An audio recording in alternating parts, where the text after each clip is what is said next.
Besides of asking, of course, pas udah nanya kalian juga harus bisa menjawab. You should also have to be able to answer the opinion. Nah, gimana sih caranya? Jadi nggak semua opinion itu yang kalian jawab itu harus cuman I think. Karena itu yang paling sering and it's quite boring if you use that from time to time. So there are lots of alternatives that you can use for giving an opinion. For example, in my opinion, koma. Nah, di situ kalian bisa lihat ya cara penggunaannya adalah harus ada komanya dulu.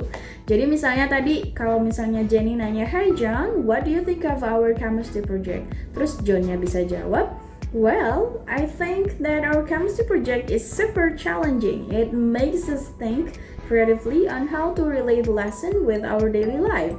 I've never thought that cooking will be easier by understanding rate of reaction." Nah, di situ kalian bisa lihat bahwa penggunaan in my opinion, itu bukan in my opinion ya, tapi I think salah. Oke, nah contohnya misalnya tadi si Jenny nanya tentang what is your opinion about my new hairstyle. Nah di sini sebelum kalian masuk ke expressions, Bunda ingin menekankan bahwa when you are giving an opinion, kalau bisa itu harus dielaborasi. Maksudnya elaborasi itu seperti apa? You have to explain more about your opinion. Kalian jangan bilang it looks good. Your hairstyle looks good on you. That's it. But you can give more emphasis. Kalian bisa jelasin lebih lagi supaya orang itu percaya dengan opini kalian. So the people will believe on your opinion and it feel convincing. Caranya gimana? Ya kalian elaborasi lagi dengan menjelaskan kalau misalnya it looks good, why it looks good. Jadi always ask why when you have finished your sentence. Jadi bisa kalian bisa memperpanjang sentence kalian itu dan bisa membuat orang lebih percaya gitu ya. Nah, contohnya seperti ini. Jawaban dari Johnnya adalah, "Well, in my opinion, your new hairstyle really suits you. It makes you look fresh and beautiful. Your short hair match perfectly with your cute face, which creates a cute impression." Nah, kalau dari sini kalian bisa lihat bahwa it looks good-nya itu nggak cuman full stop looks good, tapi dijelasin on how her new hairstyle, which is short hair, really match her face that is small and cute gitu. Makanya jadi orang yang ngedengar juga percaya, okay, this hairstyle really suits me gitu. Oke, jadi yang selanjutnya yang bisa kalian gunakan itu adalah as far as I'm concerned. Itu maksudnya adalah jadi sejauh yang saya pahami atau sejauh yang saya perhatikan gitu ya. Itu opininya adalah seperti ini. Contohnya kalau si Jenny ini bertanya, "Do you have any ideas about my learning plan this week?" And then John say that, "Yeah, well, as far as I'm concerned, your learning plan is quite effective. I can see that you can finish all of your assignments on time, even you still have a spare time to practice cooking." Jadi itu berarti maksudnya adalah ya sejauh yang aku tahu, sejauh yang aku pahami, sejauh yang aku perhatikan gitu ya. Ya learning plan-nya udah efektif. Efektifnya gimana? Nah, baru dijelasin lagi sama dia. Ya, efektifnya by looking at how she finished all of her assignments and having a spare time for sport gitu. For cooking ya. Gitu. Nah, selain itu kalian juga bisa bilang it seems to me. Kalau menurut aku sih, kalau bagi aku sih sama aja kayak gitu ya. Jadi you can say, for example, Jenny asked John, "How do you feel about this waffle?" And then John will say, "Well, it seems to me that this waffle is overcooked. It tastes quite different. I can feel a bitter taste in the end of my bite." Nah, kayak gitu ya. Jadi kayak kalau buat aku sih kayaknya, nah gimana tuh ya? Oke, nah selain itu kalian juga bisa I strongly believe. Nah ini biasanya lebih sering dipakai kayak yang formal ya. Misalnya if you were going to deliver a speech, kalian terus mau bikin apa lagi ya, debate misalnya, atau kalian ada di formal situation when you have to deliver your opinion, itu bisa pakai I strongly believe atau I strongly believe that something is right, something is wrong misalnya. Nah kalau di sini contohnya kalian bisa lihat bahwa Janice said, "What do you think about having a college degree?" Nah ini kan topiknya memang agak challenging dan agak formal gitu ya. Nah, Johnnya bilang, I strongly believe that having a college degree is very important in this era. Nah, di situ si Johnnya ngasih tahu bahwa dia tuh bener-bener percaya bahwa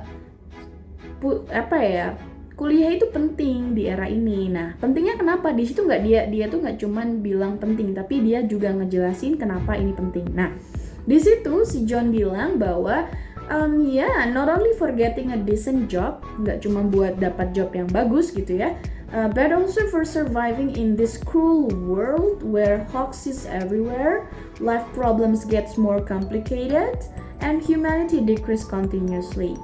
By studying in college, we can learn lots of knowledge, social and life surviving skill, and sharpen our feeling, katanya kayak gitu. Nah, jadi jelas opinionnya dari si John ini, dia nggak cuma ya ini penting, tapi dijelasin kenapa ini penting gitu.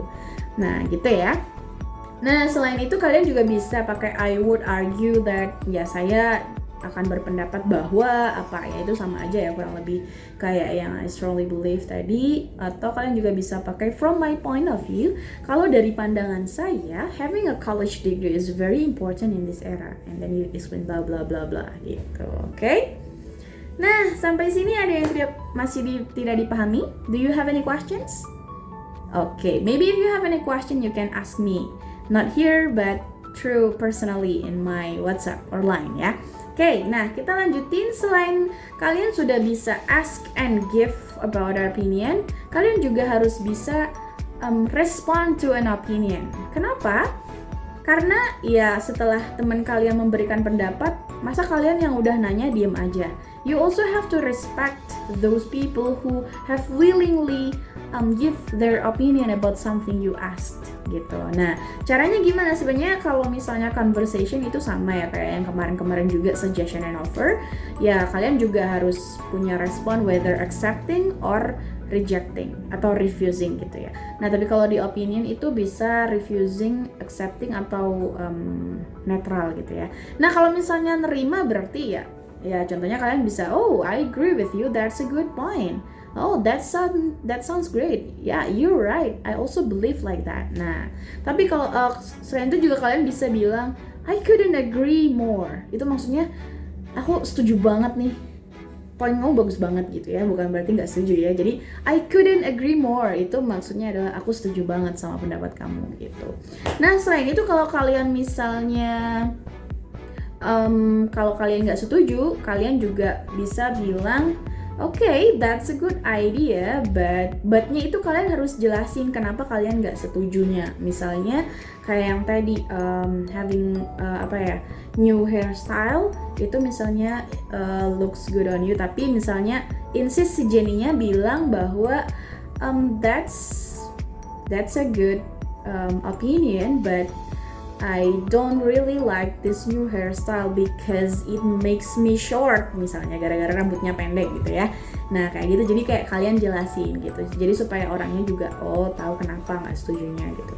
Selain itu kalian juga bisa bilang, I disagree with you, tapi kalian opinionnya kenapa disagree-nya. Jadi kalian juga harus ngejelasin kalau kalian nggak setuju.